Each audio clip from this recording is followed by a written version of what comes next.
আসসালামু আলাইকুম। আজকে একটা টপিকস নিয়ে কথা বলি, সেটা হচ্ছে যে আমরা বাংলাদেশে যখন কাজ শুরু করেছিলাম তখন আমরা যখন টেবিলে কাস্টমারকে কফি সার্ভ করতাম তখন খুব একটা কমপ্লেন আসতো রেগুলার, সেটা হচ্ছে যে কফি ঠান্ডা। কাস্টমার এক সিপ খেয়ে বলে, ভাই কি বানিয়েছেন, কফি তো অনেক ঠান্ডা। বাট অ্যাকচুয়ালি কি আমরা ঠান্ডা বানিয়েছি?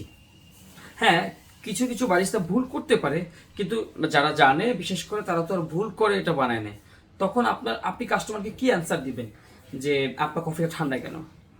সো এরকম যদি হয় যে কোনো কাস্টমার আপনাকে কমপ্লেইন দিল যে ভাই আপনাদের কফি ঠান্ডা, প্রথম খুব সুন্দরভাবে নম্রভাবে তার টেবিলে যাবেন এবং প্রথমে তাকে excuse me, sorry to say sir, actually sir আমাদের একটা টেম্পারেচার মেনটেন করতে হয় যেটা কিনা 60 ডিগ্রি থেকে 75 ডিগ্রি পর্যন্ত, বা ম্যাক্সিমাম আমরা 72 ডিগ্রি পর্যন্ত কফিটা গরম করে করে দিয়ে থাকি।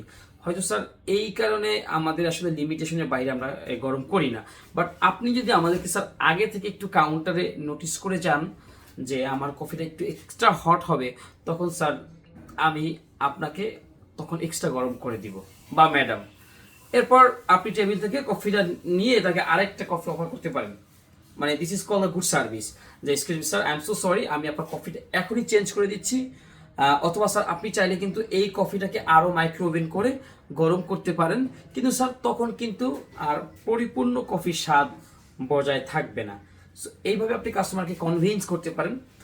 অনেক সময় আরেকবার এত কথা যদি বলতে না চান, তখন খুব politely excuse me sir, sorry sir, আসলে স্যার আমরা 60 থেকে 70 ডিগ্রি গরম করার কারণে এই কফিটা আপনার কাছে একটু ঠান্ডা মনে হতে পারে।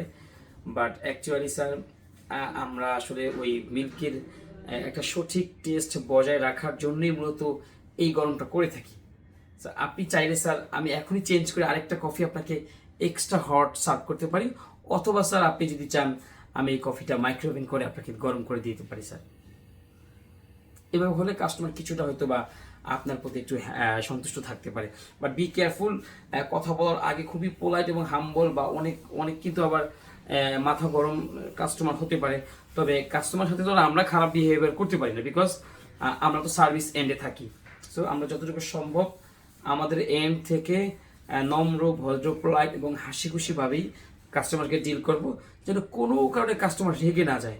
আপনার কোনো কথা যেন সে ভয়, মানে কথায় যেন সে তার তার ইগোতে না লাগে। ইগো তো লাগলে কিন্তু সমস্যা। তো এই জন্য আমরা এক্সকিউজ মি বলি এবং সরি শব্দটা ব্যবহার করব। ঠিক আছে, ধন্যবাদ।